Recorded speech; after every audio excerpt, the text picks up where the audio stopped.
శ్రీ గురుభ్యో నమః.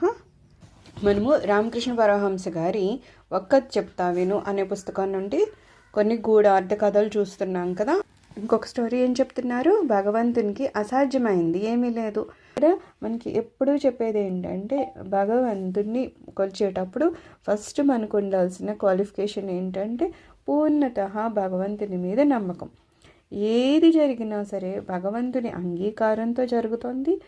ఏది జరిగినా సరే అది నా మంచి కోసమే జరుగుతుంది. ఒకవేళ ఈ క్షణంలో నాకు అది మంచిగా కనిపించలేదు, చాలా కష్టతరంగా ఉంది, లేదు ఇంత బాధను నేను భరించలేను అని అనిపించినా సరే కొంతకాలం తర్వాత అదే అరే అప్పుడు అలా జరిగింది కాబట్టే కదా నేను ఈరోజు ఈ స్థితిలో ఉన్నాను అనిపించేలాగా కూడా ఎప్పటికో అర్థమయ్యే ఒక స్థితి వస్తుంది. కాబట్టి ప్రతి క్షణం ఏం జరిగినా సరే స్వామి నీవు ఏం అనుకుంటున్నావో దాని వలనే ఏదైనా నాకు జరుగుతుంది, నువ్వు ఏం నాకు చేస్తావో అది నా జీవితాన్ని నన్ను ఉద్ధరించడానికి తప్పితే నా పతనానికైతే నువ్వేం చేయవు అని చెప్పి పూర్ణత సర్వస్య శరణాగతి అంటాం కదా.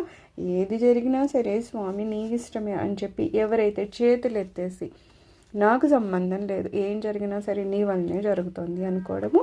రెండోది, కర్తవ్య పాలన మాత్రం చేయాలి. మనకి కొన్ని బాధ్యతలు తెలుస్తాయి, ఇది చేయాలి అది చేయాలని కొన్ని ఉంటాయి. ఒక తల్లిగా ఎలా ఉండాలి, ఒక భార్యగా ఎలా ఉండాలి, ఒక గృహస్థిగా ఎలా ఉండాలి, లేదు ఒక నలుగురిలో వెళ్ళినప్పుడు వాళ్ళతో ఎలా ఉండాలి, ఇవన్నీ మనకి తెలుసుంటాయి. కాబట్టి ఆ బాధ్యతలు అప్పుడప్పుడు అట్లా చేసుకుంటూ వెళ్తామే తప్పితే ప్రతి దాంట్లో ఇది నేను కాబట్టి చేస్తున్నాను, ఇంకోళ్ళు అయితే ఇది చేయలేరు కదా అను, ఇంత గొప్పగా జరగడానికి నేనే కారణమను ఒక అహంకారం లాంటిది ఎప్పుడైతే వచ్చేస్తుందో అక్కడ ఏమవుద్దంటే ఏ పని అయితే నువ్వు చాలా ఉన్నతంగా చేసుకుంటూ వెళ్ళిపోతున్నావో అక్కడ బ్రేక్ పడిపోయి సడన్గా నువ్వు కింద పడిపోతావు. ఎందుకంటే ఎక్కడైతే అహంకారం స్టార్ట్ అయిందో అక్కడి నుంచి మనకి పతనం స్టార్ట్ అయిపోద్ది.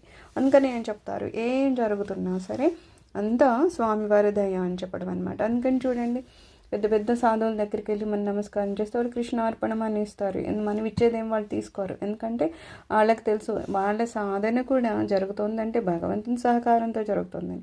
వాళ్ళకి ప్రతి క్షణం గడుస్తుంది, లేకపోతే పూటకి ఏదన్నా తిండి అవని ఇంకోటి ఏ అవసరాలైనా సరే తీరుస్తారంటే ఎవరు తీరుస్తారు, భగవంతుడే తీరుస్తారు.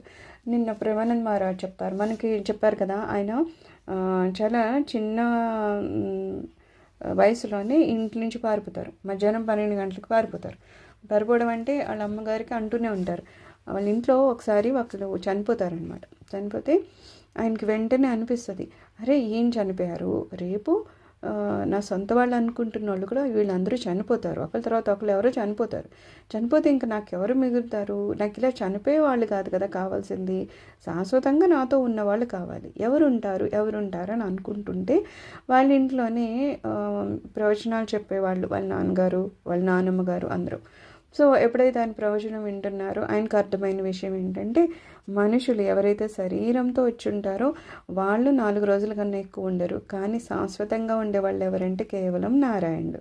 కాబట్టి నేను నారాయణ పట్టుకోవాలని చెప్పి ఆయనకు అనిపించి వాళ్ళ అమ్మగారికి అంటూ ఉంటారనమాట, అమ్మ నేను వెళ్ళిపోతాను, భగవంతుని కోసం నేను వెళ్ళిపోతాను అని చెప్పి ఉంటే అబ్బాయి చిన్నపిల్లవాడేమో వాళ్ళ అమ్మగారికి అనిపిస్తుంది ఏదో అంటే ప్రవచనాలు వినే వాళ్ళకి వైరాగ్యం వస్తూ ఉంటుంది కదా, శాశ్వతంగా రాదు కానీ అప్పటికప్పుడు కాసేపు అనిపిస్తుంది అనమాట, నిజమే కదా ఇల్లు వదిలేసి వెళ్ళిపోతే బాగుంటుంది, శాశ్వతంగా భగవంతుని పట్టుకుంటే బాగుంటుంది, అలాగే అనిపించి ఆ అబ్బాయి కూడా కాసింత వైరాగ్యం వచ్చి వెళ్ళిపోతాను అంటున్నాడులే అనుకొని వాళ్ళ అమ్మగారు పాపం పట్టించుకోకపోతే ఒకరోజు అలాగే అమ్మ నేను వెళ్ళిపోతున్నాను అని చెప్పేసి ఆయన కాశీ వైపుకి బయలుదేరితే ముందు ఒక అడవిలో ఒక పాడుపడిన శివాలయం ఏదో కనిపించింది. పాపం చిన్నపిల్లవాడు కదా, ఆయనేమో ఒక శివాలయము ఇంకా ఆయనకి ఎక్కడికి ఏం చేయాలో తెలియలేదు, ఎండగా ఉంది, మంచి ఆకలేస్తుంది.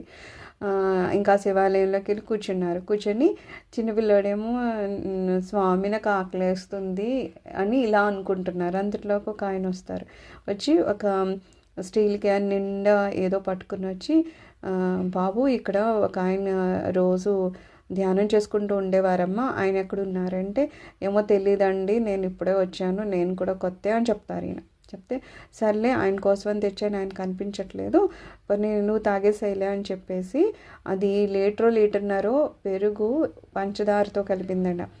అది ఆయనకి ఇచ్చి వెళ్తారనమాట. వెళ్తే అప్పుడు ఇంద తాగి అప్పుడు ఫస్ట్ ఇంట్లోంచి బయటకు వచ్చారు. ఆకలి వేసింది అనుకున్నారు, ఆకలి తీరింది కదా. దాంతో అప్పుడు ఆయన అనుకుంటారు, ఓహో ఇలాగా ఎప్పుడు ఎక్కడ నాకు ఏది కావాలో అది భగవంతుడు నాకు ఇంకా తీరుస్తారులే అన్న ధైర్యం ఇంకా నెమ్మదిగా మనకి భక్తి స్టార్టింగ్లో ఉన్నప్పుడు ప్రతి క్షణము మనకి అనుభూతి కలుగుతూ ఉంటుంది స్టార్టింగ్లో. ఎందుకంటే మనకి అనుభూతి కలగలేదు, నమ్మకం రాలేదనుకో, భక్తిలో మనం ముందుకు వెళ్ళము. అక్కడ ఖచ్చితంగా భగవంతుడు అనుభూతులు ఇస్తూ ఉంటారు. మళ్ళీ ఒక స్థితి వచ్చేసాక మళ్ళీ ఇంకాస్త మాటకి ఏం చెప్పరు. అక్కడ మళ్ళీ డౌట్ వస్తుంది, ఇదేంటి ఇప్పుడు ఏంటి స్వామివారు పెద్దగా అనుభూతులు ఏమి ఇవ్వట్లేదు అంటే, నీకు నమ్మకం కుదిరింది కదా అని వెళ్ళిపోతావు. ఫస్ట్ ఎవరితోనే మనం ఫ్రెండ్షిప్ చేయాలనుకో, ఫస్ట్ వాళ్ళు ఏంటనేది కాసింది మనం గమనిస్తూ ఉంటాం. వాళ్ళు కూడా చాలా ఎక్కువ మర్యాదగా ఎలా ఉండాలో కొంచెం ఎక్కువ ప్రవర్తిస్తూ ఉంటారు. సత్ప్రవర్తన ఉంటే అప్పుడు మనం కాస్త వాళ్ళతో సరిగ్గా ఉంటాం కదా. సో స్టార్టింగ్లో కొంచెం ఆ ప్రవర్తన ఉండాలి. ఆ తర్వాత కాస్త మనం క్లోజ్ అయిపోయాం. ఆ తర్వాత వాళ్ళు రండి కూర్చోండి అంతేం ఉండదురా, కూర్చో తినేసి అలా అంటారు కదా, మాట మారిపోతుంది. అలాగే భగవంతుడు కూడా ఎప్పుడైతే మనం స్టార్ట్ చేస్తాం భక్తిలో స్టార్టింగ్లో ఆయన కొంచెం ఎక్కువ మనకి అవి చూపిస్తూ ఉంటారు అలా అనమాట. సో బ్రహ్మానంద మహారాజ్కి ఎప్పుడైతే అనుభూతి కలిగిందో అప్పుడు ఇంకా అక్కడి నుంచి ఆయన కాశీ వెళ్ళిపోయారు. ఆ తర్వాత రోజుకి ఒకసారి 10 నిమిషాలే భిక్ష తీసుకునేవారు. ఏం దొరికితే దొరికినట్టు, దొరకకపోతే దొరకనట్టు అలాగ ఆయన ముందుకు వెళ్ళిపోయారు. సో ఇక్కడ ఏమంటున్నారు, ఈ రామకృష్ణ పరమహంస గారి దగ్గరికంట నానక్ సాంప్రదాయానికి సంబంధించిన ఒక ఇద్దరు సాధువులు వచ్చారంట. వాళ్ళు ఏమంటారు, ఏదో నమో నారాయణ అని రామకృష్ణ పరమహంస గారికి ఏదో మనం కృష్ణ కృష్ణ అంటాము, లేకపోతే ఏదో నమో నారాయణ అని శివాయ అంటాం, ఏదో అంటాం కదా. అలాగా ఎప్పుడైతే వాళ్ళు నమో నారాయణ అన్నారో అప్పుడు ఈ మన గురుదేవులు ఒక కథ చెప్పడం మొదలుపెట్టారంట. ఆ కథలో ఎలా ఉందట, ఇద్దరు యోగులు తపస్సు చేసుకుంటున్నారు. ఇద్దరు యోగులు తపస్సు చేసుకుంటూ ఉంటుంటే ఒక నారద మహర్షి గారేమో అట్నుంచి వెళ్తున్నారంట.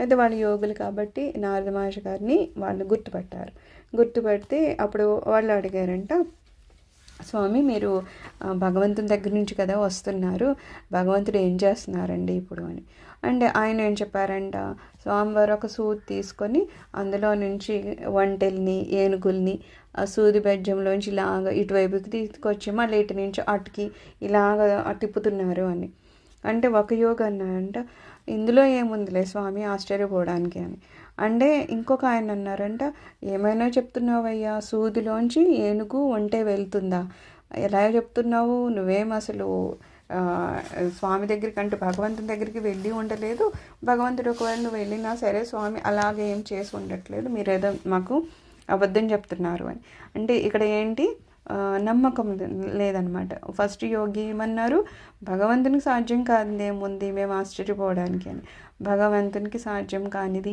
ఏదీ లేదు. ఇంత పెద్ద బ్రహ్మాండాన్ని ఆయన ఒక చిన్న విత్తనంలా చేసి ఎప్పుడైతే ఈ సృష్టి అంతరించిపోతుంది అప్పుడు ఏం చేస్తారు, చిన్న విత్తనంలాగా చేసి ఆయన కడుపులో దాచేసుకుంటారు. మళ్ళీ ఎప్పుడైతే ఆయనకి సృష్టి చేయాలనిపిస్తుంది ఆ విత్తనాన్ని మళ్ళీ బయటికి తీసుకొచ్చి ఇంత పెద్ద బ్రహ్మాండాన్ని తయారు చేస్తారు. మరి అలాంటి ఆయన ఒక ఏనుగుని ఒంటిని చిన్న సూదిలోంచి ఇటు నుంచి అటు తిప్పలేరా అంటే ఆయన తిప్పలేనిది ఏముంటుంది, అన్నీ తిప్పగలరు. ఇక్కడ కేవలం ఏంటంటే నమ్మకం మీద ఆధారపడవలసిన విషయం అనమాట. ఆయనకి ఏదైనా సాధ్యమే అని చెప్పి నమ్మడం ఒక ఆయన. ఇంకో ఆయన ఏమంటున్నారు, అబ్బే ఇది ఎలా చేస్తారు అంటే ఇక్కడ ఎవరి తపస్సు ఫలితాన్ని ఇస్తుందో అది కూడా మనకు అర్థమవుతుంది. ఎవరికైతే పూర్ణత నమ్మకం ఉందో వాళ్ళకి సరి అయిన ఫలితం దొరుకుతుంది. లేదు ఊరికనే తపస్సు చేసుకుంటూ పోతే అలాగే జన్మలు గడుస్తాయి కానీ అతనికి సరి అయిన ఫలితం ఎప్పటికీ రాదు. ఎందుకంటే ఇక్కడ నమ్మకం అనేది లేదు.